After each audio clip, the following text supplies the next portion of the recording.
Hello, I'm Sara Imhof, Regional Director for the Concord Coalition. The Concord Coalition was founded in 1992. We're a nonpartisan, not-for-profit organization dedicated to civic engagement and public education about the long-term fiscal challenges facing our nation. The principles and priorities exercise that you're going to work on today is an opportunity for you to learn more about the federal budget, long-term fiscal challenges facing our nation, and the very difficult trade-offs and conversations we need to have in this country at large, as well as on Capitol Hill, to make public policy choices that can improve our fiscal outlook.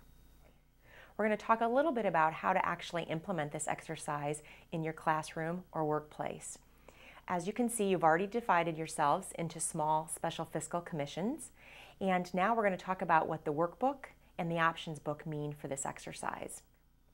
In this workbook, you will find a variety of public policy choices. You will also find numbers attached to each of the policies. The Congressional Budget Office, the nonpartisan economic arm for Congress, has scored each of these public policy choices. What that means is, should these public policy choices be adopted by your group, what would be the fiscal impact of implementing them over the next 10 years? You will see your policy described briefly. The column following that includes a negative number, which means money loss, or in billions of dollars, what would be the increase in the deficit over the next 10 years if you chose to adopt that public policy.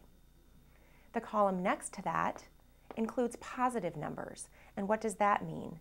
Money gained over 10 years, or in billions of dollars, a decrease in the deficit over the next 10 years.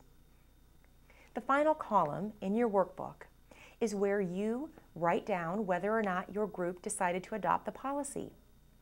If, by a majority rules, your group decides not to adopt the policy, please put an N or a no in that box and move on. If your group chooses actually to adopt the policy, please put a Y or a yes and carry forward the dollar amount in the preceding two categories. So again, if your group does not adopt the policy, you write a no and move on. There's no fiscal impact to not adopting a policy.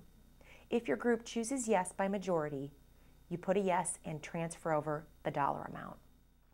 To help you better understand the public policy choices ahead of you, we have a thicker book called the Options book. In this book, you will see, once again, a brief description of the policy as well as its fiscal impact over the next 10 years. Then we have a more extensive explanation of the public policy, as well as 3 or 4 arguments for why you might want to consider this public policy, or discussions that are in favor of adopting the policy, as well as 3 or 4 ideas about why you might not want to adopt this policy, the con arguments, if you will. We strongly encourage your group to consider all of the pros and cons and have your discussion based on that information before you make your decision. We hope that you'll get to as many policy choices as is possible and have a thoughtful discussion about each of them. At the end of the workbook, you'll see the area dedicated to documenting the fiscal impact of the policy choices your group selected. There will be a facilitated discussion at the end of the session. We hope that you'll be able to think about which of these decisions came very easy for your group, whether you adopted the policy or not. Which of these were the most difficult or challenging for your group to make a decision or to get your arms around at all? Finally, if you have any questions about long-term fiscal challenges or opportunities in our future, or for additional information about this exercise or any of the topics you see here, please visit our website, www.concordcoalition.org. Thank you so much and have fun.